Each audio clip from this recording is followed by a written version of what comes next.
Class 11th motion in a straight line, बिल्कुल one shot के अंदर आपको ये चैप्टर बिल्कुल ही रिवाइज हो जाएगा और सारे टॉपिक्स ब्रश अप हो जाएंगे। यहाँ पर मैंने हर फॉर्मूला को अलग से दिखा रखा है, तो आपको फॉर्मूला शीट भी यहाँ प्रोवाइड मिल जाएगी। तो आपका बस यही काम है कि मैं आपको समझाते जाऊंगी और आप समझते जाएंगे मेरे साथ। तो चलिए शुरू करते हैं। सबसे पहले बात करते हैं कि मोशन होता क्या है। कि मोशन का मतलब कोई चीज अपनी पोजीशन को चेंज कर रहा है with respect to frame of reference, और रेस्ट क्या है, कोई ऑब्जेक्ट जो है वो अपनी पोजीशन को चेंज नहीं कर रहा है with respect to frame of reference. Frame of reference यानी कि हर चीज की सबके नजरिए की बात होती है ना, रियल लाइफ में भी और यहाँ पर भी नजरिए की ही बात है।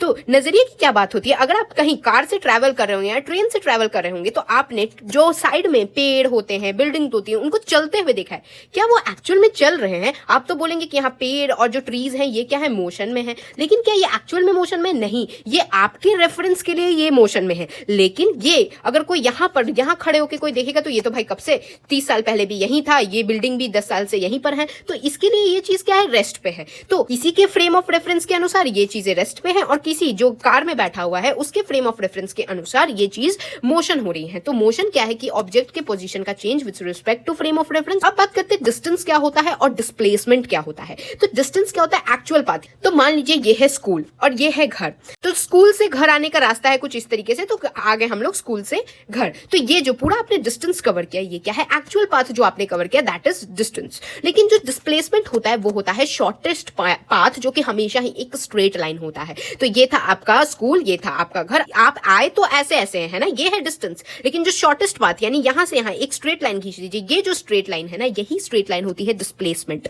डिस्प्लेसमेंट वो शॉर्टेस्ट पाथ होती है एक स्ट्रेट लाइन के अंदर, हम लोग उसको इंडिकेट करते हैं। ये डिस्टेंस जो होती है वो स्केलर क्वांटिटी होती है, लेकिन डिस्प्लेसमेंट वेक्टर होती है, क्योंकि आपको डायरेक्शन बताना पड़ता है कि किस डायरेक्शन में चीजें जा रही हैं। डिस्टेंस जो होता है वो हमेशा पॉजिटिव होता है, जबकि डिस्प्लेसमेंट नेगेटिव, पॉजिटिव या जीरो भी हो सकता है। अब तो आपको इससे क्या पता चल रहा है कि डिस्टेंस जो है वो लंबा पाथ हो रहा है, जबकि जो डिस्प्लेसमेंट है वो शॉर्टेस्ट पाथ है। तो हमेशा ही डिस्टेंस बड़ा होगा डिस्प्लेसमेंट से। इसका मतलब डिस्टेंस हमेशा बड़ा होता है डिस्प्लेसमेंट से, या फिर इक्वल भी हो सकता है। कैसे? अगर यहाँ स्कूल था, यहाँ घर था, आप सीधा ही आ गए तो ये क्या हो गया, डिस्टेंस भी है और डिस्प्लेसमेंट भी स्ट्रेट लाइन ही होता है, तो ये भी डिस्प्लेसमेंट ही है। तो इसका मतलब दोनों ही जो है वो सेम है। तो डिस्टेंस और डिस्प्लेसमेंट सेम भी हो सकता है, लेकिन मोस्टली डिस्टेंस बड़ा होगा डिस्प्लेसमेंट से।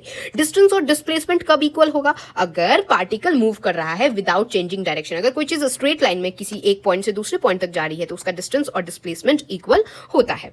अब देखिए डिस्प्लेसमेंट, अगर कोई पूछे ऐसा कोई सर्कल है, ठीक है, अब समझिए ये है पॉइंट ए और ये है पॉइंट बी, यहां से मूव करके ऐसे गई है, तो जो डिस्प्लेसमेंट होगा वो होता है एक पॉइंट से दूसरे पॉइंट को मिलाने वाली स्ट्रेट लाइन। तो ये वाली हम मिला दी है स्ट्रेट लाइन, तो ये वाला डिस्प्लेसमेंट कितना है ये हमें बताना है। तो इसका फॉर्मूला होता है displacement is equal to 2 into में R sine theta by 2। Theta क्या है, अगर आप ये सेंटर से ए और बी दोनों का यहाँ थीटा निकालेंगे ना तो ये होता है थीटा, ठीक है। तो डिस्प्लेसमेंट का क्या, यहाँ पर इसका क्या वैल्यू आती है, that is 2r sign theta by 2। और जो थीटा होगा ना आप रेडियन में लेंगे, एक तो होता है डिग्री में कैसे लेते हैं और एक होता है रेडियन में हम लोग लेते हैं। किसको, थीटा को रेडियन में हमेशा यहाँ पर पुट करेंगे, ठीक है। और अगर कोई बोले डिस्टेंस कितना है, यानी कि ये वाला डिस्टेंस कितना है, तो डिस्टेंस क्या है, r इंटू में थीटा। थीटा क्या है, ए और बी के जो सेंटर से आप अगर पॉइंट मिलाएंगे तो यहाँ जो एंगल बन रहा है दैट इज थीटा। डिस्प्लेसमेंट क्या है, वेक्टर क्वांटिटी है, तो कोई डायरेक्शन होगी, तो डायरेक्शन आप कैसे फाइंड करेंगे, जहां से चीजें शुरुआत हुई और जहां पर खत्म हुई उसका इनिशियल टू फाइनल जब आप देखेंगे तो वो होता है डिस्प्लेसमेंट की direction. Okay, now position vector की बात करते हैं। तो पोजीशन वेक्टर क्या होता है, ये है एक पोजीशन यानी इनिशियल पोजीशन। यहाँ थी हमारी चिड़िया रानी बड़ी सयानी, ये चिड़िया उड़ते उड़ते उड़ते उड़ते गई और यहाँ फाइनल डेस्टिनेशन पे आ गई। तो अगर कोई पूछे बताइए इसका पोजीशन वेक्टर क्या है, तो ग्राफ गिवन होता है, ठीक है, ये ग्राफिकली हम लोग डिराइव करते हैं। तो ये इनिशियल थी, ये फाइनल थी, इसको हम लोग कर देंगे, जोड़ देंगे, तो ये क्या आएगा, डेल्टा आर आएगा। कुछ चेंज इन आर आ रहा है ना। तो अगर हम लोग इनिशियल वाले पॉइंट को ओरिजिन से मिलाएंगे तो आर इनिशियल आएगा और फाइनल वाले पॉइंट को ओरिजिन से मिलाएंगे तो आर फाइनल आएगा। तो इसके फॉर्मूला यहाँ मैंने आपको दे दिए हैं, जहां डेल्टा आर कितना होता है, ये डेल्टा आर है, डेल्टा आर कितना होता है, आर फाइनल में आर माइनस में आर इनिशियल। आर फाइनल क्या है, ये वाला, और आर इनिशियल क्या है, ये वाला है। फिर डेल्टा आर का कैसे हम लोग लिख सकते हैं, x2 माइनस में x1 आई कैप प्लस में y2 माइनस में y1 जे कैप। यहाँ देखिए कैसे हो रहा है, x2 और x1 क्या है, यहाँ के पोजीशन की बात कर रहे हैं, तो जो सेकंड पोजीशन है और जो इनिशियल पोजीशन थी उसको माइनस आई कैप लगाएंगे। आई कैप वेक्टर्स मैंने पढ़ा रखा है, अगर आपने देखा होगा, अगर नहीं भी देखा है तो यहाँ मैं आई बटन पे आपको लिंक दे रही हूँ, गो वॉच इट। वहां पर मैंने आई कैप जे कैप वगैरह अच्छे से एक्सप्लेन कर रखा है। तो ये क्या होता है, आई कैप होता है एक्स की डायरेक्शन में और जे कैप होता है यहाँ पर वाई की डायरेक्शन में। तो ये एक और फॉर्मूला डिराइव कर सकते हैं, या फिर अगर मॉड लगा दे, यानी हम लोग पॉजिटिव नेगेटिव डेरिवेटिव की बात नहीं कर रहे, तो यहाँ पर आता है अंडर रूट में x2 माइनस x1 का होल स्क्वायर प्लस में y2 माइनस y1 का होल स्क्वायर। अब देखिए स्पीड की बात करते हैं। स्पीड दो तरह की होती है, एक होता है इंस्टेंटेनियस, एक होता है एवरेज। इंस्टेंटेनियस जैसा नाम कहेगा, मतलब उसी इंस्टेंट पे कौन क्या स्पीड है वो बताइए, और एवरेज क्या है, बहुत सारे स्पीड हो सकते हैं चेंजेस, तो सबके एवरेज निकाल के हमने यहाँ स्पीड बताया। तो एक इंस्टेंटेनियस होता है, एक एवरेज होता है। एवरेज में क्या होगा, आप टोटल डिस्टेंस अपॉन में टोटल टाइम लगेंगे, तो क्या होता है speed is equal to distance by time. ये तो आप बचपन से ही पढ़ते आ रहे हैं I guess, and speed is equal to distance by time करके आप एवरेज निकाल सकते हो। जैसे मान लीजिए ये है पॉइंट ए, ये है पॉइंट बी, और इसके बीच में कुछ है पॉइंट सी, तो इतना डिस्टेंस जो है ना वो कुछ S1 डिस्टेंस है, और C टू B जो डिस्टेंस है ना वो है कुछ S2 डिस्टेंस। तो जो कम डिस्टेंस होगा उसको ट्रैवल करने में कम टाइम लगेगा, और जो दूसरा ज्यादा डिस्टेंस है उसको ज्यादा टाइम लगेगा। तो S1 डिस्टेंस को कवर करने में अगर T1 टाइम लग रहा है और S2 डिस्टेंस को कवर करने में T2 टाइम लग रहा है, तो total distance by total time करेंगे आप एवरेज निकालने के लिए कि एवरेज स्पीड कितनी हुई इस गाड़ी की। तो क्या होगा, आप S1 plus S2 divided by T1 plus T2 कर देंगे। अगर T1 और T2 बराबर है तो क्या आएगा, तो यहाँ पर V एवरेज यानी V मतलब आप वेलोसिटी मत समझिए, स्पीड को हम लोग V एवरेज इस तरीके से, अगर एवरेज स्पीड बताना तो V एवरेज लिखते हैं, लेकिन अगर आपको वेलोसिटी आप पूछेंगे कैसे बताएंगे तो V एवरेज ही लिखते हैं, बस उसके ऊपर ऐसा वेक्टर का साइन लगाते हैं, तो वो होता है वेलोसिटी के लिए हम लोग वेलोसिटी का एवरेज बताएंगे। ये बच्चे कंफ्यूज रहते हैं इसलिए मैंने बता दिया, V एवरेज मतलब स्पीड होता है। अगर V के ऊपर ऐसा एक एरो वेक्टर वाला एरो गिवन होता तो यहाँ वेलोसिटी की बात कर रहे हैं, तो यहाँ तो एरो नहीं गिवन है, तो यहाँ स्पीड की बात हो रही। तो स्पीड का एवरेज स्पीड का क्या फॉर्मूला आता है, अगर T1 और T2 यानी दोनों का अगर टाइम सेम लगा है तो इसका फॉर्मूला आता है V1 plus V2 divided by 2। 2 क्यों लिया, क्योंकि यहाँ दो ही चीजें थी। अगर होती V1 V2 V3 इस तरीके से Vn तक होती तो जितने तक होती ना उससे डिवाइड आप कर देते। अगर T1 T2 इक्वल होती तो कैसे आप एवरेज निकालते। फिर अगर S1 S2 इक्वल यानी कि इसके बीच का डिस्टेंस इक्वल है, यानी कि ये वाला मिड पॉइंट वाला है बेसिकली ये फॉर्मूला है, जहां पर ये S1 इक्वल है ये S2 इक्वल है। ओके, तो इसका V एवरेज का क्या फॉर्मूला आता है, 2V1 V2 divided by V1 plus में V2। ओके, एवरेज स्पीड कितना होता है इसका एक और फॉर्मूला होता है, that is V1 T1 plus में V2 T2 divided by T1 plus T2।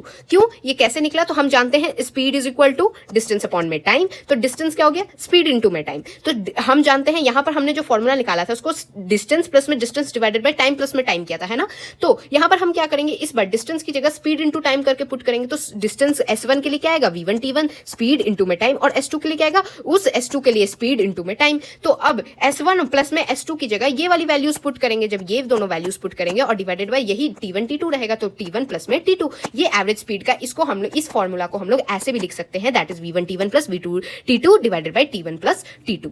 अब बात कर रहे हैं हम लोग वेलोसिटी की। ये वेलोसिटी होती है rate of change in position with respect to time, जहां वेलोसिटी का मतलब डिस्प्लेसमेंट अपॉन में टाइम होता है, स्पीड का मतलब डिस्टेंस अपॉन में टाइम, और वेलोसिटी का मतलब डिस्प्लेसमेंट अपॉन में टाइम। तो इसके लिए डिस्प्लेसमेंट क्या होता है, डेल्टा आर अपॉन में डेल्टा टी। डेल्टा आर क्या हो गया, आर फाइनल माइनस में आर इनिशियल। यहां हर जगह आप क्या देखेंगे, वेक्टर का साइन लगा जरूर देखेंगे। तो वेलोसिटी में आप क्या करते हैं, ये बेसिकली एक वेक्टर क्वांटिटी होती है जिसका SI यूनिट क्या होता है, मीटर पर सेकंड होता है।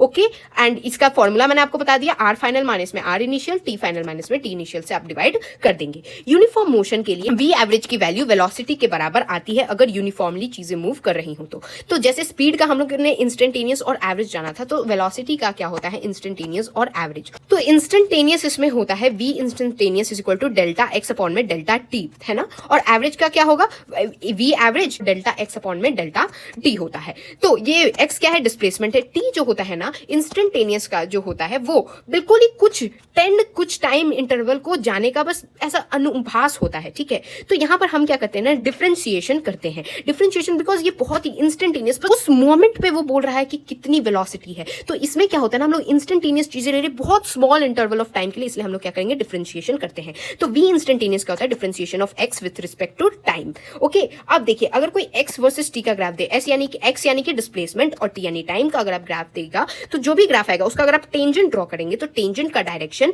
V इंस्टेंटेनियस के डायरेक्शन के बराबर होता है। और अगर कोई x वर्सेस t का ग्राफ दे तो इसका जो स्लोप होता है ना, स्लोप होता है V एवरेज के बराबर। ओके, अब देखिए यहां पर V एवरेज की अगर आप बात करेंगे तो जो डिस्प्लेसमेंट होता है ना V एवरेज की डायरेक्शन को बताता है। तो हमने यहां पर जाना है कि वेलोसिटी वेक्टर होती है, तो अब आप बोलेंगे कि जब आपने पिछले वाले में बताया था कि जो डिस्प्लेसमेंट होती है वो वेक्टर होती है, तब आपने बताया था कि यहां पर इनिशियल टू फाइनल जो डायरेक्शन होती है वही होती है डिस्प्लेसमेंट की डायरेक्शन। तो अब जरा इसका भी बताइए कि वेलोसिटी अगर होती है हमारी वेक्टर क्वांटिटी तो क्या डायरेक्शन होती है, तो इसकी जो डिस्प्लेसमेंट की डायरेक्शन होती है वही इसके V एवरेज की डायरेक्शन होती है। तो जैसे A टू B गया, ठीक है, तो इसका डिस्प्लेसमेंट कैसे होगा, ये स्ट्रेट लाइन डिस्प्लेसमेंट हुआ, तो ये जो स्ट्रेट लाइन डिस्प्लेसमेंट हुआ इसकी जो डायरेक्शन है वही होगी V एवरेज की डायरेक्शन। तो ये हमने इंस्टेंटेनियस और एवरेज का सारे फॉर्मूलाज भी आप देख सकते हैं।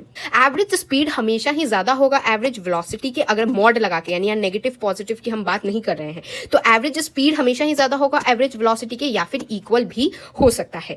एक बात और याद रखिएगा, अगर आगे भी अभी आने वाला है इसलिए मैं आपको यहां बता दे रही हूं कि टर्निंग पॉइंट पे अगर कोई चीज पलटी मारी तो उस पॉइंट पे v जो होता है ना वो 0 हो जाता है। खुद ही सोचिए, कोई चीज पॉइंट पे टर्न मार रही है तो थोड़े इंस्टेंट के लिए वो जो होता है ना वहां पर v 0 हो जाता है। या फिर अगर कोई चीज आप ऊपर फेंक रहे हैं, ठीक है, ये आगे भी आने वाला है, तो ऊपर कोई चीज जा रही है, जब वो वापस से नीचे आएगी ही, जब वो वापस से नीचे आएंगी ना तो एक पॉइंट ऐसा आता है ना सबसे टॉप वाला पॉइंट जहां पर v की वैल्यू 0 होती है, तो ये टर्निंग पॉइंट की बेसिकली v हमेशा ही 0 होती है एक इंस्टेंट के लिए। ओके, अब एक मिड पॉइंट वेलोसिटी क्या होती है, तो मान लीजिए ये है कुछ पॉइंट, ये है दूसरा पॉइंट, इसके बीच का मिड पॉइंट वेलोसिटी ये पूछ रहा है। तो इसका मतलब क्या हुआ, अगर टोटल डिस्टेंस s था तो मिड पॉइंट है यानी ये s/2 है, और इतना डिस्टेंस जो है वो है s/2। तो इसका जो आता है फॉर्मूला दैट इज v1, ये वाले का v वेलोसिटी की मिड पॉइंट वेलोसिटी का फॉर्मूला आता है √ में v² प्लस में u²। u मतलब इनिशियल वाली वेलोसिटी और v मतलब फाइनल वेलोसिटी, यानी फाइनल वेलोसिटी का स्क्वायर प्लस में u का स्क्वायर डिवाइडेड बाय 2 √ में। ये क्या होता है, कांस्टेंट एक्सेलरेशन। एक्सेलरेशन जब कांस्टेंट होती है ना तो उस टाइम पे ये फॉर्मूला आता है मिड पॉइंट वेलोसिटी का। यूनिफॉर्म एक्सेलरेटेड मोशन के लिए क्या होता है, तो यहाँ पर v जो एवरेज आता है ना वो s अपॉन में t होता है, यानी डिस्प्लेसमेंट अपॉन में टाइम होता है। तो यूनिफॉर्म एक्सेलरेटेड मोशन के लिए v प्लस में u डिवाइडेड बाय 2 जो होता है वो होता है v एवरेज का फॉर्मूला। u क्या है, इनिशियल वेलोसिटी, और फाइनल वेलोसिटी डिवाइडेड बाय 2 होता है v एवरेज का फॉर्मूला। अब एक्सेलरेशन की बात करते हैं, तो हमारा एक्सेलरेशन पॉजिटिव हो सकता है, नेगेटिव हो सकता है, या 0 हो सकता है। यानी कि एक्सेलरेशन अगर आपको समझ भी ना आए तो आपने कहीं बाइक, कार कुछ तो चलते देखी होगी, तो बाइक में क्या करते हैं ना, ऐसे हुड़ हुड़ हुड़ हुड़ जो हम लोग यहाँ पर एक्सेलरेट करते हैं, बुलेट में ऐसे ऐसे आपको आवाज आती होगी, वो क्या होती है ना, वो हम लोग करते हैं उसको एक्सेलरेट। तो कोई चीज एक्सेलरेट हो रही है तो आप खुद सोचिए, या तो वो पॉजिटिव हो सकती है, यानी कि कोई आदमी बाइक के हैंडल को ऐसे ऐसे जब हुड़ हुड़ कर रहा है तो वो क्या वो पॉजिटिव होगी। नेगेटिव यानी कि वो रोक रहा है किसी चीज को, जब ब्रेक लगती है ना तो वहां एक्सेलरेशन नेगेटिव होती है, रिटार्डेशन होती है। ओके, और 0 यानी कि कुछ नहीं कर रहा है, तो एक्सेलरेशन हो सकती है पॉजिटिव, नेगेटिव या 0। यहाँ एवरेज एक्सेलरेशन की वैल्यू आती है वेलोसिटी का change divided by change in time. तो velocity final minus velocity initial divided by time final minus time initial. Acceleration की यूनिट क्या होती है, मीटर पर सेकंड स्क्वायर। तो वेलोसिटी जो है अगर कांस्टेंट रहती है तो एक्सेलरेशन 0 होता है, यानी कि कोई को एक्स्ट्रा कोई एक्सेलरेट नहीं कर रहा है, बिल्कुल कांस्टेंट अगर कोई चीज वेलोसिटी से जा रही है तो उसका एक्सेलरेशन 0 हो जाएगा। और डायरेक्शन ऑफ एवरेज एक्सेलरेशन कितना होता है, वो चेंज इन वेलोसिटी का जो डायरेक्शन आता है ना वही एक्सेलरेशन का डायरेक्शन आता है एवरेज एक्सेलरेशन का। ओके, नाउ अगर कोई बोले एक्सेलरेशन किसी इंस्टेंट पे बताइए, ये तो हो गया एवरेज एक्सेलरेशन। अब कोई इंस्टेंट किसी एक टाइम पे बताइए, तो टाइम जो होता है ना वो 10 to 0 होता है। ओके, तो यहाँ पर सेम ही फॉर्मूला होगा, डेल्टा में velocity divided by delta T, delta velocity divided by delta T, बस यहाँ जो टाइम होगा वो 10 to 0 होगा। तो हम यहाँ क्या करते हैं, डिफरेंशिएशन करेंगे, बहुत शॉर्ट इंटरवल ऑफ टाइम के लिए है, तो delta we divided by delta T क्या होगा, ए इंस्टेंट की वैल्यू आ जाएगी। तो यहाँ पर आप अगर बोलेंगे कि स्लोप क्या बताएगा, तो स्लोप क्या होता है, tan थीटा से पता चलता है। तो यहाँ अगर v डिवाइडेड बाय t का अगर कोई स्लोप बताएगा तो वो क्या आता है, आप एक टेंजेंट ड्रॉ करेंगे, जो भी ग्राफ बनेगा उसमें जो टेंजेंट बनेगा ना वो टेंजेंट बताता है एक्सेलरेशन की वैल्यू vt ग्राफ में। ओके, और ग्राफ अगर अभी भी नहीं समझ आ रहा है ना तो आगे एक मैंने प्रॉपर ग्राफ का एक फ्लो चार्ट भी लाई हूं। आपके बुक पे एक पोजीशन टाइम ग्राफ गिवन है, उसमें एक्सेलरेशन की वैल्यू कैसे कैसे है ये गिवन है। तो देखिए समझिए, पोजीशन यानी x और टाइम इसका ग्राफ है।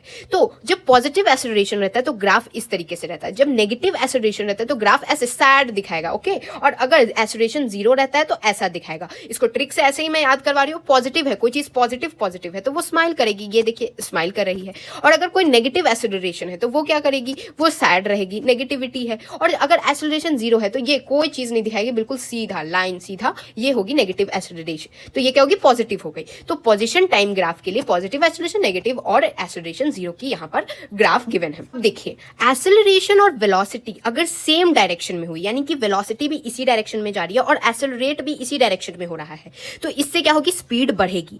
लेकिन अगर वेलोसिटी इस डायरेक्शन में जा रही है लेकिन जो हमारी एक्सेलरेशन है वो नेगेटिव डायरेक्शन में जा रही है, यानी कि क्या हो रहा है, ब्रेक लग रहा है, और ब्रेक लग रहा है इसका मतलब स्पीड घटेगी। तो अगर एक्सेलरेशन और वेलोसिटी का डायरेक्शन सेम रहता है तो स्पीड बढ़ जाएगी, तो और अगर ऑपोजिट डायरेक्शन रहता है तो स्पीड घट जाएगी, यानी ब्रेक लग जाएगा, है ना। यूनिफॉर्म स्पीड का मतलब क्या हुआ है कि बिल्कुल यूनिफॉर्मली सब चीजें चल रही है, यानी कि कोई चेंजेस नहीं आ रहे हैं, तो यूनिफॉर्म चीजें चल रही हैं। तो यहाँ मैग्नीट्यूड जो होगा वो कांस्टेंट होगा, डायरेक्शन नॉट नोन।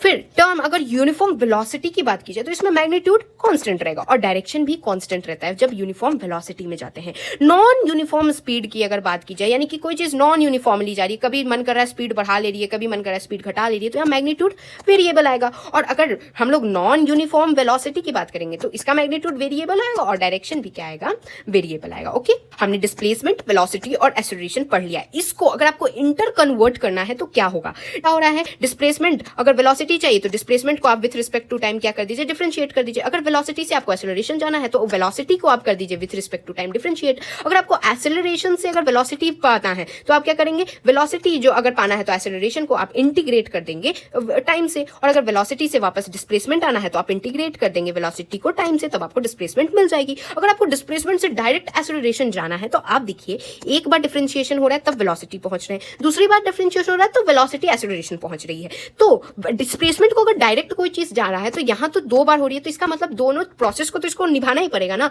तो ये क्या करेगा, डबल डिफरेंशिएशन होती है यहां पर। तो अगर आपको एक्सेलरेशन चाहिए तो डिस्प्लेसमेंट का डबल डिफरेंशिएशन यानी d² divided by dt² with respect to time, अगर आप डिस्प्लेसमेंट का डबल डिफरेंशिएशन करेंगे तो एक्सेलरेशन आपको मिल जाएगी। तो ये है बिल्कुल आपका समरी चीज की डिस्प्लेसमेंट, वेलोसिटी और एक्सेलरेशन कैसे इंटर कन्वर्टेबल होते हैं।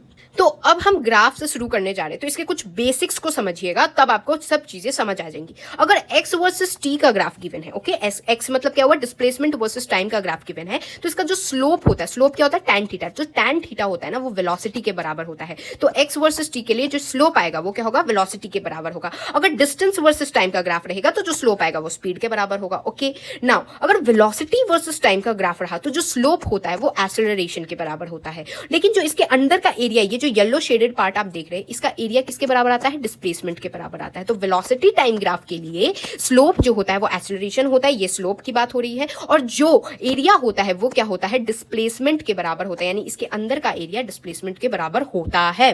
फिर एक्सेलरेशन वर्सेस टाइम के ग्राफ के लिए जो स्लोप होता है वो जर्क के बराबर होता है। अभी तो जर्क नहीं पढ़ना, आगे आप पढ़ सकते हैं। तो जो स्लोप है वो जर्क के बराबर है एक्सेलरेशन वर्सेस टाइम के ग्राफ में, और एरिया किसके बराबर है, चेंज इन वेलोसिटी बराबर है। ओके, इसको एक और बार समझा देती हूँ। तो x वर्सेस t यानी पोजीशन टाइम ग्राफ के लिए जो स्लोप होगा वो किसके बराबर होगा, स्लोप जो होगा वो होगा हमारे वेलोसिटी के बराबर। अगर vt टाइम ग्राफ यानी कि ये वाले वेलोसिटी टाइम ग्राफ के लिए क्या होगा, वेलोसिटी टाइम ग्राफ के लिए स्लोप हमारा एक्सेलरेशन के बराबर होगा, यानी वेलोसिटी टाइम ग्राफ के लिए स्लोप जो है वो एक्सेलरेशन के बराबर है।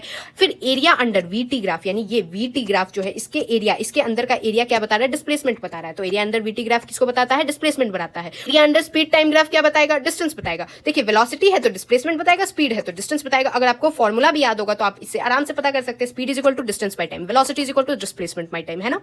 अब देखिए यहां पर एक बात याद रखना है, जब आप एरिया देखते हैं ना तो ऊपर के जो एरिया होता है इसको हम लोग पॉजिटिव मानते हैं, नीचे का एरिया को हम लोग नेगेटिव मानते हैं। ओके, नाउ डिस्टेंस अगर कोई पूछे तो क्या होगा, ये वाला पॉजिटिव वाला माइनस में a2, यानी ये वाला माइनस आप करेंगे। ओके, जो नेगेटिव में है आप उसको साइन के साथ पुट करेंगे। लेकिन डिस्प्लेसमेंट के लिए क्या होता है, आप इसको और इसको दोनों को ही जोड़ते हैं, नेगेटिव का साइन आप ध्यान नहीं देंगे। उसके बाद एक आता है area under acceleration time graph, तो ये क्या आता है, चेंज इन वेलोसिटी, यानी कि v माइनस u में, तो क्या है ये AT ग्राफ है, AT ग्राफ का एरिया क्या है, चेंज इन वेलोसिटी। तो अब तो क्लियर हो जाना चाहिए, आई होप सो।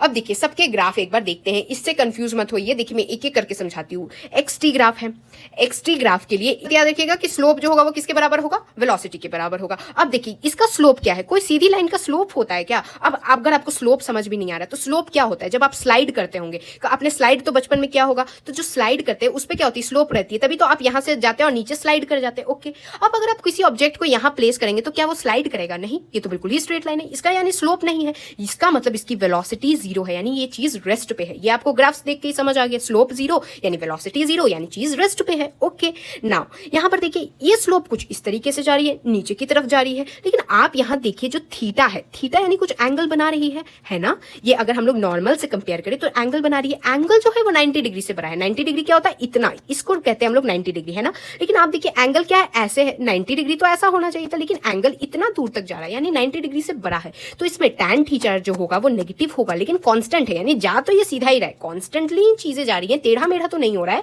लेकिन यहाँ नेगेटिव, आपको नेगेटिव दिख रहा है tan थीटा, और इसका मतलब एक्सेलरेशन 0 है। क्यों, क्योंकि यहाँ पर कांस्टेंट चीजें हैं तो एक्सेलरेशन नहीं हो रही है। ओके, अब देखिए ये जैसे अभी हमने नेगेटिव का देखा, अब देखिए एक बार पॉजिटिव का देख लेते, तो यहाँ पर भी देखिए v जो है वो तो कांस्टेंट है, टेढ़ा मेढ़ा नहीं हो रही, जा तो सीधा रही है, लेकिन पॉजिटिवली जा रही है, यहाँ नेगेटिवली जा रही थी। और यहाँ थीटा क्या है, 90 डिग्री से छोटा है, 90 डिग्री कैसा होना चाहिए चाहिए था, ऐसा होना चाहिए था, है ना। लेकिन यहाँ देखिए थीटा क्या है, 90 डिग्री से छोटा है, 90 डिग्री से छोटा है, तो इसका मतलब tan थीटा जो है वो पॉजिटिव है ना। अब यहाँ ध्यान दीजिए, यहाँ तो हमने जो देखा था थीटाज इक्वल आ रहे थे, है ना। बस इसमें क्या था, डायरेक्शन का था कि यहाँ नेगेटिव जा रहा था, यहाँ पॉजिटिव जा रहा था। यहाँ देखिए इस तरीके से ग्राफ जा रहा है, जहाँ θ1 कुछ और है, θ2 कोई और वैल्यू आ रही है। यहाँ पर जैसे जैसे थीटा बढ़ रहा है, इसका मतलब क्या हो रहा है, tan थीटा बढ़ रहा है। जब tan थीटा पॉजिटिव था तो यहाँ पर चीजें समझ आ रही थी, और tan थीटा नेगेटिव था तो भी समझ आए। अगर थीटा बढ़ेगा यानी tan थीटा बढ़ेगा, यानी वेलोसिटी भी बढ़ रही है। यानी इस ग्राफ क्या दिखा रहा है, अगर आपको ऐसे भी याद ना हो तो अगर कोई चीज ऐसे जा रही है तो ये क्या हो रही है, बढ़ रही है। अब इससे मत कंफ्यूज कर लीजिएगा कि ये भी तो बढ़ रही है, नहीं भाई, ये वेलोसिटी इसकी कांस्टेंट है, ठीक है। ये बढ़ तो रही है लेकिन बिल्कुल कोई डायरेक्शन चेंज कर रही है नहीं, बिल्कुल सीधा सीधा सीधा सीधा बढ़ रही है। जबकि यहाँ देखिए पहले ऐसे गई फिर ऐसे जा रही है, तो ये वेलोसिटी में चेंज आ रहा है, यानी वेलोसिटी बढ़ रही है। ओके, नाउ यहाँ tan थीटा अगर आप देखेंगे तो 90 डिग्री से ज्यादा, यानी वेलोसिटी जो है वो पॉजिटिव है, इसलिए क्या बोलेंगे कि एक्सेलरेशन भी पॉजिटिव है। अब देखिए यहाँ पर एक लास्ट ग्राफ है, एक्सटी ग्राफ की मैं बात कर रही हूँ, एक्सटी ग्राफ की लास्ट ग्राफ है, जहां पर आप देखिए यहाँ tan θ1 है, यहाँ θ2 है। यहाँ थीटा, आप ध्यान दीजिए, यहाँ थीटा इतना बड़ा बन रहा है और यहाँ थीटा छोटा बन रहा है। इसका मतलब थीटा घट रहा है। अगर थीटा घट रहा है यानी tan थीटा घट रहा है, tan थीटा घट रहा है यानी वेलोसिटी घट रही है। जब tan थीटा बढ़ रहा था यहाँ पर तो क्या हो रहा था, वेलोसिटी बढ़ रही थी। अगर tan थीटा घटेगा तो वेलोसिटी घट जाएगी। तो अब वीटी ग्राफ की बात करते हैं। तो वीटी ग्राफ का एक बार मैं आपको फिर से समराइज कर देती हूँ। तो वीटी ग्राफ के लिए स्लोप क्या बोलता है, एक्सेलरेशन बोलता है, और एरिया क्या बोलता है, डिस्प्लेसमेंट बोलता है। अब इसको ध्यान में रख के आगे बढ़ते हैं। तो देखिए स्लोप क्या बताएगा, एक्सेलरेशन बताएगा। अब वीटी ग्राफ में जैसे मैंने यहाँ एक्सटी ग्राफ का स्लोप क्या, वेलोसिटी बता रहा था, तो ये क्या था, स्लोप कुछ नहीं था, तो इसी का भी स्लोप कुछ नहीं, यानी एक्सेलरेशन जो 0 है, और v जो है वो कांस्टेंट है, यानी v बिल्कुल कॉन्स्टेंटली ऐसे जा रहा है। ओके, नाउ अगर ये बिल्कुल कॉन्स्टेंटली v भी आप देखिए कॉन्स्टेंटली ही जा रहा है, स्ट्रेट लाइन में ही जा रहा है, लेकिन ऊपर की तरफ बढ़ रहा है, यानी स्लोप जो है वो पॉजिटिव है, v जो है वो पॉजिटिव है और बढ़ रहा है ना, बढ़ रहा है। और एक्सेलरेशन जो है वो भी पॉजिटिव है लेकिन कांस्टेंट है, कांस्टेंट है यानी कि बिल्कुल कांस्टेंटली चीजें जा रही हैं। कांस्टेंट नहीं होता तो आप आगे भी देखेंगे, यहाँ देखिए कांस्टेंट नहीं है एक्सेलरेशन, कभी ऐसे गया है कभी ऐसे गया है। यहाँ पर देखिए एक्सेलरेशन कांस्टेंट है, तभी तो बिल्कुल सीधा जा रहा है एक्सेलरेशन। क्यों, क्योंकि यहाँ स्लोप का मतलब एक्सेलरेशन होता है वीटी ग्राफ के लिए। ओके, नाउ अब देखिए वीटी ग्राफ में अगर ये तो अभी सीधा जा रहा था, अगर नीचे की तरफ आ जाए तो नीचे की तरफ क्या होगा, इसका स्लोप तो हम जानते हैं एक्सेलरेशन होता है, यानी एक्सेलरेशन हो रहा है हमारा नेगेटिव, लेकिन चीजें तो कांस्टेंट है, मतलब स्ट्रेट लाइन जा रही है, मतलब कांस्टेंट है, टेढ़ा मेढ़ा इस तरीके से तो नहीं ही जा रही है। तो ये क्या हो गया, नेगेटिव जा रही है लेकिन एक्सेलरेशन तो कांस्टेंट है। वेलोसिटी की अगर बात की जाए तो वेलोसिटी तो जो है वो हमारी क्या है, पॉजिटिव है, लेकिन घट रही है। देखिए धीरे धीरे घट घट के नीचे की तरफ आ रही है। थीटा जो है वो हमारा कांस्टेंट है। आप देखिए थीटा जो है यहाँ पर भी इतना ही है, यहाँ भी इतना ही बनेगा, यहाँ भी इतना ही थीटा बन रहा है, तो ये थीटा जो है हमारा कांस्टेंट है। अब देखिए जब एक्सेलरेशन अभी तक जो हम देख रहे थे, यहाँ कांस्टेंट था, यहाँ कांस्टेंट था, यहाँ तो एक्सेलरेशन ही 0 था। अब देखिए अगर एक्सेलरेशन चेंज होता है तो आप देखिए इस तरीके से जा रहा है, यानी एक्सेलरेशन बढ़ रहा है, एक्सेलरेशन बढ़ रहा है और क्या है, पॉजिटिव है। जबकि अगर इस तरीके से जा रहा है, सैड फेस बना रहा है, सैड फेस बना रहा है, तो यानी एक्सेलरेशन पॉजिटिव है लेकिन घट रहा है। नेगेटिव का मतलब क्या होता है, ग्राफ की अगर कोई चीज नीचे जाती है ना तो वो नेगेटिव कहलाती है, और ये ग्राफ के यहाँ ऊपर है तो ये एक्सेलरेशन पॉजिटिव है और घट रहा है। वेलोसिटी की बात की जाए इस वाले ग्राफ में तो ये क्या है, पॉजिटिव है और बढ़ रहा है, और यहाँ वेलोसिटी पॉजिटिव है और बढ़ रहा है। अब एटी यानी एक्सेलरेशन टाइम ग्राफ की बात की जाए तो एक्सेलरेशन टाइम ग्राफ के लिए अगर आप देखेंगे तो ए यहाँ कांस्टेंट है, ये स्लोप तो बिल्कुल ही, मतलब स्लोप की बात ही नहीं कर रहे हैं हम लोग, यहाँ ए जो है वो कांस्टेंट है। ए यहाँ पर देखिए ए एक्सेलरेशन जो है वो पॉजिटिव है और बढ़ रहा है। यहाँ देखिए नीचे की तरफ जा रहा है तो एक्सेलरेशन पॉजिटिव है और घट रहा है। यहाँ हम लोग स्लोप की बात इसलिए नहीं कर रहे हैं ना क्योंकि यहाँ जो स्लोप होता है ना वो जर्क बताता है, और जर्क अभी आपको पढ़ना नहीं है। तो यहाँ पर हम लोग एक्सेलरेशन टाइम ग्राफ के लिए हम लोग एक्सेलरेशन की बात करें कि यहाँ पर एक्सेलरेशन कांस्टेंट है, यहाँ एक्सेलरेशन पॉजिटिव एंड इंक्रीजिंग है, यहाँ एक्सेलरेशन पॉजिटिव एंड डिक्रीजिंग है। ओके, अब देखिए एक आता है इम्पॉसिबल ग्राफ, यानी कि ऐसा ग्राफ हो ही नहीं सकता है। यहाँ पर आप ए एक्स वी कुछ भी लीजिए, यहाँ T time with respect to time बात करें, ऐसा कोई ग्राफ बनेगा ही नहीं जहां पर एक टाइम पे दो पोजीशन आ रहे हैं। कोई भूत भूत थोड़ी है जो एक टाइम पे दो पोजीशन आ रही है, यानी एक टाइम पे कोई पार्टिकल दो पोजीशन या वेलोसिटी या एक्सेलरेशन नहीं रख सकता है। यही होता है हमारा इम्पॉसिबल ग्राफ। आप देखिए ये कुछ टाइम टी है, इस पे एक पोजीशन तो ये है, एक दूसरा पोजीशन ये है, ये ग्राफ ही नहीं पॉसिबल है। तो ये होता है एक इम्पॉसिबल ग्राफ। अब बात करते हैं वीएस ग्राफ क्या होता है। ये क्या कांस्टेंट एक्सेलरेशन में होता है। वीएस यानी वेलोसिटी एंड डिस्प्लेसमेंट का ग्राफ। इसका जो ग्राफ आता है ना, पैराबोला आता है। अगर आपको 9th क्लास का ये फॉर्मूला याद हो, v square minus U square is equal to 2as, ऐसे भी अभी आगे मैं बताऊंगी। तो देखिए v स्क्वायर, यहाँ u जो है हम लोग क्या लगते हैं, 0 रखते हैं, तो इसका आएगा v square is equal to 2as। तो इसको अगर आप कंपेयर करेंगे y square is equal to 2ax से, तो यहाँ पर y जो है स्क्वायर वो डायरेक्टली प्रोपोर्शनल है x से, इसलिए का मतलब क्या हुआ, पैराबोला बन रहा है। तो पैराबोला यहाँ बनता है v और डिस्प्लेसमेंट यानी velocity displacement for a constant acceleration के ग्राफ के लिए। अब देखिए, जब एक्सेलरेशन कांस्टेंट होती है, यानी कि इसमें कुछ कुछ फॉर्मूलाज बनते हैं जो कि अभी मैं यहाँ एक बताया है, तो उसी तरीके का यहाँ फॉर्मूलाज जो आपने 9th में भी पढ़ा, देखिए v equal to U plus A T, S is equal to U T plus half A T square, V square minus U square is equal to 2as, और यहाँ एक और नया फॉर्मूला याद कर लीजिए, that is s is equal to U plus में v divided by 2 into में टाइम। s क्या है? डिस्प्लेसमेंट, u है इनिशियल, v है फाइनल, डिवाइडेड बाई 2 इंटू में टाइम। तो ये है हमारा एक और formula, that is s is equal to U plus v divided by 2 into में टाइम। इक्वेशन ऑफ मोशन अगर ग्राफिकली कैसे डिराइव किया गया था, तो v एंड t का हमने ग्राफ लिया, यहाँ कुछ इनिशियल वेलोसिटी होगी, है ना, इनिशियल वेलोसिटी है, और ये हमारी फाइनल वेलोसिटी है। ओके, नाउ ये कुछ ग्राफ बना, इस तरीके से हमारा ग्राफ आया। यहाँ आप अभी मैंने आपको बता दिया इस तरीके से आ रहा है, यानी क्या है? एक्सेलरेशन हमारा कांस्टेंट है। क्यों? क्योंकि vt ग्राफ में हमें क्या मिलता है? स्लोप क्या बताता है? एक्सेलरेशन बताता है। एक्सेलरेशन यहाँ कांस्टेंट है, तो यहाँ a is equal to delta v upon में डेल्टा t, यानी कि डेल्टा v यानी फाइनल माइनस में इनिशियल, यानी कि फाइनल वेलोसिटी माइनस में initial velocity divided by t minus में 0। इनिशियल में टाइम क्या होगा? 0 टाइम पे आपने शुरुआत की होगी, तो t माइनस में 0। इस तरीके से v is equal to U plus A T, ये वाला फॉर्मूला हमारा डिराइव हो गया। अब दूसरे फॉर्मूला की बात की जाए, कैसे डिराइव हुआ था, तो यहाँ देखिए, डिस्प्लेसमेंट जो होता है वो एरिया ऑफ वीटी ग्राफ होता है ना, मैंने आपको बताया है। तो displacement area of VT graph होता है। तो यहाँ देखिए, इसका अगर आप एरिया देखेंगे तो ये वाला एक है ट्राइंगल, और ये वाला आप देखेंगे एक है रेक्टेंगल। तो आप क्या करेंगे, अगर आपको डिस्प्लेसमेंट निकालना है तो एक तो ये वाले रेक्टेंगल का आप एरिया निकाल लीजिए, और एक ये वाले ट्राइंगल का एरिया निकाल के जोड़ लीजिए। तो इससे क्या आ जाएगा? s plus u T plus half A T square. और फिर एक फॉर्मूला फाइनली डिराइव होता है, that is v square minus में u square is equal to 2as, जो कि होता है इस तरीके से एरिया ऑफ वीटी ग्राफ निकाल के आप डिराइव कर सकते हैं। अब आते हैं फ्री फॉल की कंडीशंस। तो फ्री फॉल क्या होता है, तो देखिए, बॉल को अगर आप किसी हाइट से ड्रॉप कर रहे हैं, तो ये कुछ बिल्डिंग है, आप बिल्डिंग के ऊपर ले जाके बॉल को आपने ड्रॉप किया। जब ड्रॉप करेंगे तो उसका इनिशियल वेलोसिटी जो है वो 0 होगा। ओके, आपसे ड्रॉप हुआ है तो इनिशियल वेलोसिटी 0 है। और अगर आपसे कोई पूछे कि बताइए कितना टाइम लेगा ये नीचे आने में, तो इसका टाइम होता है अंडर रूट में 2hg। h क्या है? हाइट, यानी कितने लंबी बिल्डिंग से आप ये बॉल को ऊपर से नीचे फेंक रहे हैं, और g क्या है? g होता है हमारा, ये वैल्यू याद रख लीजिएगा, 9.8 मीटर पर सेकंड स्क्वायर। कैपिटल जी की क्या वैल्यू होती है? That is universal gravitational constant. ये आप मुझे बताएंगे कमेंट सेक्शंस में। आप बताइए कि कैपिटल जी यूनिवर्सल जो ग्रेविटेशनल कांस्टेंट होता है, इसकी वैल्यू क्या होती है? तो स्मॉल जी की तो 9.8 मीटर पर सेकंड स्क्वायर होती है। फिर अगर कोई बोले इस राउंड को जब जमीन पे बॉल लगने से जस्ट पहले की जो वेलोसिटी होती है वो आती है अंडर रूट में 2gh। g क्या है? g है हमारा 9.8 मीटर पर सेकंड स्क्वायर, और h है हमारी हाइट ऑफ द बिल्डिंग।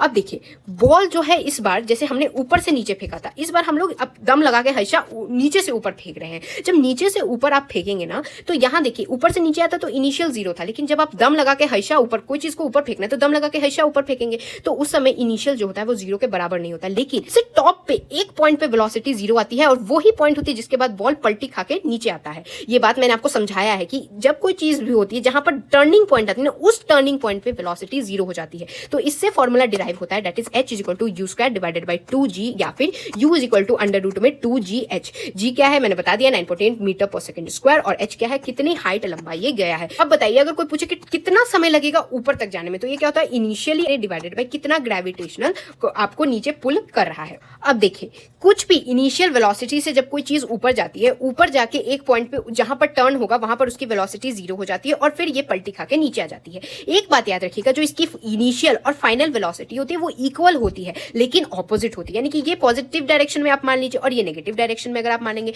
कोई लोग अर्थ के रिस्पेक्ट में मानते हैं, तो अर्थ के रिस्पेक्ट में ये पॉजिटिव मानते हैं और ये वाला नेगेटिव मानते हैं, तो इस तरीके से होता है। ठीक है, तो देखिए, ये क्या है? इक्वल रहती है, यानी कि आप जितने वेलोसिटी से ऊपर फेंकेंगे उतनी वेलोसिटी से नीचे आएगी, लेकिन ऑपोजिट रहती है, यानी ये ऊपर फेंक रहा है, ये नीचे आ रही है, तो ऑपोजिट डायरेक्शन, यानी v is equal to minus का u होता है।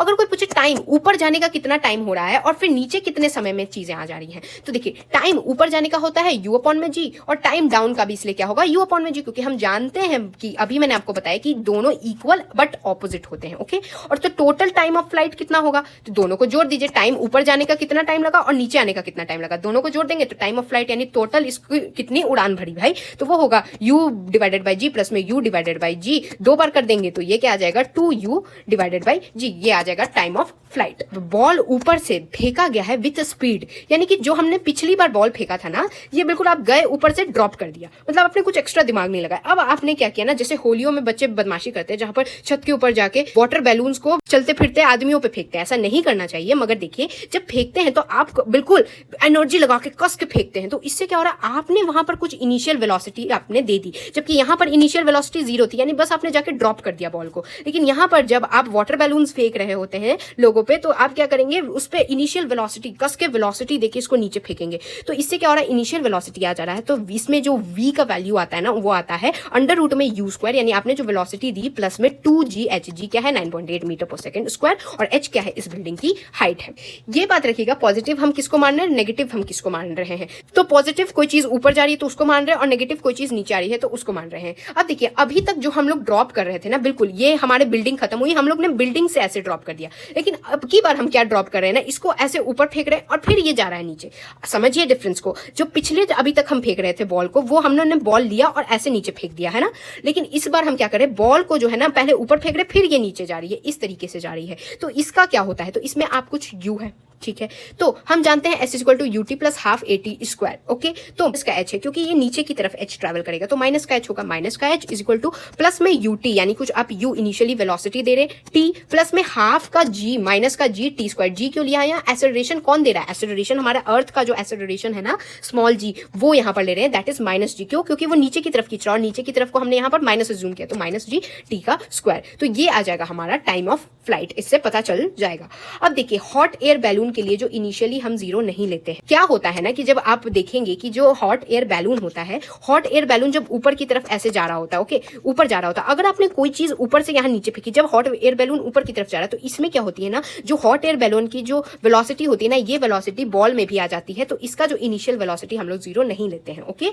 अब देखिए डिस्प्लेसमेंट कोई nth सेकंड में अगर कोई पूछे कि कितने इस सेकंड में बताइए डिस्प्लेसमेंट कितना हुआ था, तो इसका एक फॉर्मूला, कितने भी सेकंड का अगर कोई डिस्प्लेसमेंट पूछे तो आप क्या लगेंगे, इनिशियल वेलोसिटी प्लस में एक्सेलरेशन डिवाइडेड बाय 2 इनटू में 2n प्लस में n क्या है कि जितने सेकंड का बोले कि बताइए थर्ड सेकंड में उसकी डिस्प्लेसमेंट कितनी हुई थी, तो आप क्या करेंगे, इनिशियली कितनी थी प्लस में एक्सेलरेशन डिवाइडेड बाय 2 इनटू में पूछ रहा है थर्ड सेकंड का, तो n की जगह 3 पुट करेंगे, क्या करेंगे उसके बाद माइनस का 1 कर देंगे, तो ये आ जाएगा डिस्प्लेसमेंट इन n कोई भी सेकंड में अगर कोई डिस्प्लेसमेंट पूछे तो। अब देखिए Galileo's law of odd number होता है, बहुत लोगों को कंफ्यूजन होती है लेकिन बहुत ही आसान है। इसमें क्या होता है ना कि distance is travelled during equal interval of time by body falling from rest stand to one another in same ratio as a odd number beginning with unity. इसको इस तरीके से समझिएगा कि एक बॉल जब ऊपर से नीचे आ रहा है तो ये क्या, इसका इनिशियली 0 वेलोसिटी है।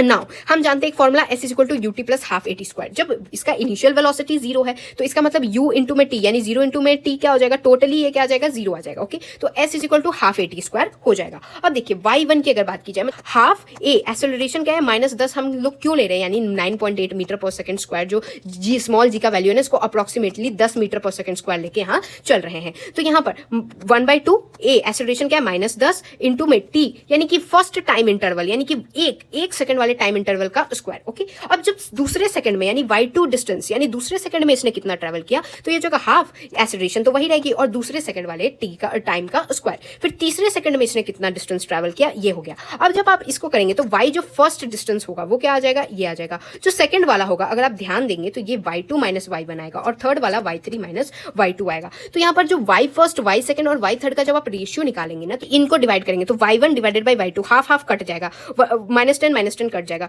1 स्क्वायर डिवाइडेड बाय 2 स्क्वायर, यानी 1 स्क्वायर इज टू 2 स्क्वायर का रेशियो आ रहा है। तो यहाँ पर क्या होता है ना, y first y second y third का जो अगर आप प्रोपोर्शनलिटी देखेंगे तो 1 का स्क्वायर रेशियो में 2 का स्क्वायर माइनस 1 का स्क्वायर रेशियो में 3 का स्क्वायर माइनस 2 का स्क्वायर। तो आप जब देखेंगे एंड में तो 1:3:5:7:9 जो कि एक ऑड नंबर रेशियो में आता है। तो अब आपको Galileo's law of odd number समझ आ गया। डिस्टेंस जो इक्वल इंटरवल ऑफ टाइम में एक फ्रीली फॉलिंग बॉडी का एक रेस्ट से, लेकिन u जो होता है ना वो इनिशियल वेलोसिटी होती है, तो यहाँ पर एक same ratio odd number ratio में ये आते हैं। स्टॉपिंग डिस्टेंस ऑफ व्हीकल क्या होता है, आपने एक फॉर्मूला जाना है v square minus U square is equal to 2as। Stopping distance मतलब किसी व्हीकल को रुकना है, तो वो जैसे कि जब ब्रेक मारते हैं तो बिल्कुल एट दैट पॉइंट तो रुक नहीं जाती, कुछ दूरी जाके रुकती है गाड़ी, है ना। तो वो दूरी कितनी है यहाँ उसकी बात कर रहे हैं। तो हम जानते हैं आपको फाइनल तो 0 लाना ही है, तो इसका मतलब यहाँ फाइनली तो 0 आना ही चाहिए आपकी वेलोसिटी, तभी तो गाड़ी रुकेगी भाई। उसके बाद देखिए तो ये तो हो जाएगा 0, फिर minus U square is equal to 2as बचा, तो minus U square is equal to 2as बचा। s क्या है, s जो होगा वही होगा डिस्टेंस ऑफ स्टॉप, यानी कि कितने दूरी जाके वो रुकी जब आपने ब्रेक मारा तो। और a क्या है, a होगा माइनस का a, क्यों, क्योंकि आप ब्रेक मार रहे हैं तो एक्सेलरेशन नेगेटिव हो रही है ना, तो रिटार्डेशन की यहाँ बात हो रही है। तो u स्क्वायर का जो माइनस था और a वाला कट जाएगा, तो जो d स्टॉप यानी रुकने का जो दूरी आता है वो आता है u square divided by 2a आता है। मोशन ऑन इंक्लाइंड प्लेन की बात करते हैं, यानी अब आपने स्लाइड पे ला जाके किसी ऑब्जेक्ट को रख दिया, तो स्लाइड का कुछ थीटा बना होगा और इस ऑब्जेक्ट को रखा, तो इसका क्या मोशन होगा, तो a जो होगा एक्सेलरेशन जो होती है ना वो कांस्टेंट होती है और इसका वैल्यू आता है जी साइन थीटा। जी यानी कि क्या हो गया 9.8 मीटर पर सेकंड स्क्वायर जो होता है वो जी की वैल्यू होती है, और साइन थीटा क्या होता है, ये जो स्लाइड का जो थीटा होता है ना ये होता है, ठीक है। और यहाँ पर सारे equations of motion that is S is equal to U T plus half A T square V square minus U square is equal to 2as, ये सारी चीजें यहाँ वैलिड होती हैं। अब देखिए रिलेटिव मोशन इन 1D क्या होता है, यानी कि मैंने आपको थोड़ा सा शुरू में आपको नॉलेज दी थी जहां पर मैंने आपको बताया था कि जो गाड़ी होती है, गाड़ी में आप जब चलते चलते देखते हैं तो आप बोलते हैं कि रिलेटिवली जो है हमारे पेड़ मूव कर रहे हैं, ये सब चीजें रिलेटिव मोशन कहलाती है कि सबके नजरिए की बात होती है। तो यहाँ पर एक बात समझिए कि दुनिया में कोई चीज एब्सोल्यूट रेस्ट पे नहीं होती है। क्यों नहीं होती? क्योंकि हमारा अर्थ तो हर बार रोटेट ही कर रहा होता है, तो हर चीजें जो होती हैं वो अर्थ के हिसाब से, लेकिन आपको पता नहीं चलता है। लेकिन ऐसा बोला जाता है कि कोई भी चीज एब्सोल्यूट रेस्ट पे नहीं होती है। और रेस्ट या मोशन किस पे डिपेंड करता है? फ्रेम ऑफ रेफरेंस, यानी कि सबके नजरिए पे डिपेंड करता है। FOR मतलब क्या हुआ? फ्रेम ऑफ रेफरेंस की बात हो रही है यहाँ पर, कि आप कौन से नजरिए से देख रहे हैं ये बताएगा कि कोई ऑब्जेक्ट जो है वो रेस्ट पे है या मोशन पे है। हम जानते हैं कि चीजें रिलेटिवली काम करती है, सबके नजरिए पे डिपेंड करती है। तो पहले रिलेटिव पोजीशन की बात करते हैं। तो देखिए एक ओरिजिन है, एक पॉइंट ए है, एक पॉइंट बी है। ए पॉइंट तक का क्या डिस्टेंस है? XA है, और बी पॉइंट तक का क्या डिस्टेंस है? XB है। ओके, तो अगर कोई पूछे कि बताइए रिलेटिव पोजीशन क्या है ए के रिस्पेक्ट में बी का, तो ये क्या होगा? ए का जो होगा माइनस में बी का। और अगर कोई पूछे बी के रिस्पेक्ट में ए का, तो बी में से ए का माइनस कर देंगे। अगर कोई बोले रिलेटिव वेलोसिटी बताइए, जैसे ए का कोई वेलोसिटी है VA और बी का कोई वेलोसिटी है VB, तो अगर कोई पूछे कि बताइए रिलेटिव वेलोसिटी इसकी क्या है, तो VAB, यानी कि ए के रिस्पेक्ट में बी का क्या आता है? VA माइनस में VB, यानी वेलोसिटी ऑफ ए माइनस में वेलोसिटी ऑफ बी। और अगर कोई बी के रिस्पेक्ट में ए का पूछे तो बी में से माइनस में कर दीजिएगा ए का। इसको और आपको क्लियर हो जाएगा, आगे एक मैं एग्जांपल भी लाई हूं। और यहाँ पर मैग्नीट्यूड जो होता है इसका और इसका दोनों का सेम आता है, मैग्नीट्यूड की वैल्यू मैं बोल रही हूँ। ओके, और लेकिन ये जो इसका वेक्टर्स अगर आप देखेंगे तो ये दोनों इक्वल होते हैं लेकिन ऑपोजिट होते हैं रिलेटिव वेलोसिटी में। इसका ट्रिक इस तरीके से समझिए कि अगर कोई बोले कि कोई ए ऑब्जेक्ट की वेलोसिटी 10 मीटर पर सेकंड है और बी ऑब्जेक्ट की वेलोसिटी 5 मीटर पर सेकंड है, तो आप जिसके रिस्पेक्ट में पूछे ना उसको आप रेस्ट पे समझ के चीजों को इमेजिन करिए। देखिए क्या होता है ना कि जो ट्रेन होता है, जैसे आप ट्रेन में अगर बैठे होंगे तो आप देखेंगे कि प्लेटफॉर्म चल रही हैं, ये पेड़ चल रहे हैं, ये सब क्या हो रहा है? आप ना खुद को रेस्ट इमेजिन करते हैं, आपको लगता है कि मैं तो रेस्ट पे हूं और सारी चीजें मोशन में है। तो आप इसमें भी यही चीज ट्रिक लगाएंगे। जिस चीज का आपको अगर कोई बोले B with respect to B अगर ए का निकालना है तो आप क्या करेंगे? बी वाले को आप रेस्ट पे समझेंगे। तो रेस्ट मतलब क्या हुआ कि अगर ये 5 मीटर पर सेकंड की वेलोसिटी से चल रही है तो इसका भी रेस्ट पे लाने के लिए क्या करेंगे? 5 मीटर पर सेकंड का पीछे लगाएंगे। अगर 5 मीटर पर सेकंड का यहाँ पीछे लगा रहे हैं तो ए पे भी आप 5 मीटर पर सेकंड का आप पीछे लगाएंगे। तो इससे आपको रिलेटिवली चीजें पता चल जाएंगी। लेकिन यही तो चीज हो रही है यहाँ पर, ए माइनस में VB हो रहा है कि ट्रेन का क्रॉसिंग टाइम क्या होता है। तो अगर आपने ट्रेन ट्रैवल किया होगा, एक ट्रेन कुछ वेलोसिटी से जा रही है, दूसरी ट्रेन कुछ वेलोसिटी से जा रही है, इस ट्रेन की लंबाई कुछ L1 है, इस ट्रेन की लंबाई कुछ L2 है, तो इसको ये दोनों को पार करने में कितना समय लगता है? वो होता है L1 प्लस में L2 divided by V1 plus में V2, यानी इसका कितना लेंथ है प्लस में इसका कितना लेंथ है डिवाइडेड बाय V1, यानी इसकी कितनी वेलोसिटी है प्लस में V2, यानी इसकी कितनी वेलोसिटी है। ओके, फिर अगर रिलेटिव एक्सेलरेशन की बात की जाए तो रिलेटिव एक्सेलरेशन का आता है कि कोई A with respect to B पूछे तो एक्सेलरेशन ऑफ A माइनस में एक्सेलरेशन ऑफ B कर दीजिएगा, और अगर कोई B with respect to A पूछे तो B का माइनस में A का कर देंगे। इसमें एक लिफ्ट प्रॉब्लम आता है, ये देखिए समझिए। इसमें देखिए जैसे इसका लिफ्ट जब ऊपर जा रही है यानी एक्सेलरेशन ऊपर हो रही है, और एक है लिफ्ट नीचे जा रही है यानी एक्सेलरेशन जो है नीचे हो रही है। लेकिन ग्रेविटी जो है वो तो हमेशा सब चीजों को नीचे पुल करेगी, यानी G जो है वो तो हमेशा नीचे ही रहेगी। अब एक बच्चा गया और बच्चे ने जाके बॉल फेंका, यानी लिफ्ट के अंदर ही बॉल फेंका, तो इसमें जो एक्सेलरेशन इस बॉल का रिलेटिव कितना आएगा? ये आएगा ये वाला A प्लस में ये वाला G। लेकिन अगर लिफ्ट नीचे की तरफ जा रही है और तब इसने बॉल फेंका है तो क्या आएगा? G माइनस में A जो होता है वो G इफेक्टिव की वैल्यू आती है, डेट इज A रिलेटिव होता है। ओके, तो इसमें अगर कोई बोले टाइम कितना लगा, यानी बॉल को नीचे आने में टाइम कितना लगा, तो इसका होता है अंडर रूट में 2h divided by G plus में A। क्यों? क्योंकि यहाँ पर भी हमने A प्लस G किया था ना, और यहाँ पर हम क्या करेंगे? यहाँ पर टाइम जो होता है वो 2h अंडर रूट में 2h divided by G minus में A करते हैं। अब देखिए एक बात हमेशा याद रखिएगा कि रिलेटिव एक्सेलरेशन अंडर ग्रेविटी हमेशा 0 होता है, यानी कि कोई ऑब्जेक्ट किसी एक्सेलरेशन से नीचे गिर रही है, B के लिए कुछ एक्सेलरेशन से नीचे गिर रही है, लेकिन दोनों के लिए तो जो अर्थ G under acceleration under gravity तो हमेशा माइनस G ही रहेगी ना। तो इसीलिए यहाँ पर रिलेटिव एक्सेलरेशन अंडर ग्रेविटी कोई भी दो ऑब्जेक्ट के लिए हमेशा 0 होती है। एक आता है एस्केलेटर प्रॉब्लम, यहाँ पर आता है। यहाँ पर कहा जाता है कि जो हमारा एक्सेलरेटर है खराब हो गया था एस्केलेटर, तो इससे क्या हो रहा था कि जो आदमी है ना सीढ़ियां नहीं थी तो इसको चढ़ के जाना पड़ रहा था, तो इसको कुछ टाइम T1 लग रहा था। अब क्या हुआ? एस्केलेटर जब ठीक हो गया तो एस्केलेटर ठीक हो गया और ये आदमी आराम से खड़ा हो गया और ये आराम से चलने लगा। ओके, नाउ अब क्या हुआ ना कि इसको था जल्दी जल्दी जाना है तो इस पे इसको T2 टाइम लगा, ठीक है। अब जब इसको जल्दी जल्दी जाना था तो जो एस्केलेटर था वो भी चल रहा था और ये भी जल्दी जल्दी सीढ़ियां फान के ऊपर चल रहा था, तो इसको कम टाइम लगेगा। और कितना टाइम लगेगा ये पूछा जाता है, तो इसकी वैल्यू आती है जो यहाँ पर टाइम लगेगा जहां पर ये आदमी भी चल रहा है और एस्केलेटर भी चल रहा है। यहाँ देखिए एस्केलेटर नहीं चल रहा था, आदमी चल रहा था। यहाँ देखिए यहाँ पर आदमी नहीं चल रहा था, बस एस्केलेटर चल रहा था। और यहाँ पर ये जल्दीबाजी में ऑफिस जाने के लिए लेट हो रहा था तो एस्केलेटर भी चल रहा था, जल्दी जल्दी सीढ़ियां फान के ये भी चल रहा था। तो इसकी वैल्यू, इसकी जो टाइम आता है ना, कितना टाइम लेगा, वो आता है T1 इंटू में T2 divided by T1 plus में T2, यानी इसका T1 इंटू में T2 divided by T1 plus में T2। ये होता है एस्केलेटर प्रॉब्लम। कोलाइडिंग कंडीशन होती है। ये कोलाइडिंग कंडीशन कब आती है? कोलाइडिंग, किसी चीज को टकराने का कंडीशन। तो यहाँ पर आई हमारी पापा की परी स्कूटी लेके निकली, कर दिया एसेलरेट मस्त स्कूटी का, और पता नहीं चला कितने अंदाज में करना, आगे है मेरी गाड़ी। मुझे तो नहीं पता है कि भाई पीछे पापा की परी आके मुझे टक्कर लगाने वाली है, लेकिन अगर इस पापा की परी को मुझे टक्कर नहीं लगाना, अगर इसको कोलाइड नहीं करना है तो क्या होना चाहिए? तो यहाँ पर इसको अगर आपको प्रिवेंट करना है तो इस पापा की परी की वेलोसिटी जो होनी चाहिए वो सेम हो जानी चाहिए जो मेरी वेलोसिटी है। ऑब्वियसली अगर इसने एसेलरेट ज्यादा कर दिया, इसका मतलब इसने वेलोसिटी अपनी बढ़ा ली है, यानी कि ये बहुत स्पीड में आ रही है और मैं तो भाई मस्त मगन अपने स्पीड में गाड़ी चला रही हूँ। अब ये पापा की परी आके टक्कर लगा सकती है अगर इसकी स्पीड ज्यादा होगी, है ना। लेकिन कोलाइडिंग कंडीशन अवॉइड हो सकती है अगर ये अपनी स्पीड मेरे जितनी कर ले। लेकिन इसका मतलब ये नहीं है कि अब सब लोग गाड़ी लेके निकल जाए और बोले कि भाई अभी दीदी ने बताया था कि अगर स्पीड, सामने वाली की स्पीड और मेरी स्पीड इक्वल रहेगी तो टक्कर नहीं होगी। नहीं भाई, यहाँ पर कुछ मिनिमम डिस्टेंस भी होना चाहिए, कुछ दूरी भी होनी चाहिए, और वो दूरी ताकि ये कोलाइजन अवॉइड हो सके वो होती है UA माइनस में UB। UA क्या है? इसकी वेलोसिटी, और B क्या है? इसकी वेलोसिटी। A माइनस में UB माइनस में एंड देन उसका स्क्वायर डिवाइडेड बाय 2A होता है ताकि कोलिजन रुक जाए। Okay, I hope you guys understood. तो meet you guys in the next video. तब तक के लिए thanks for watching and don't forget to like, share and subscribe to my channel. जय हिंद एवरीवन।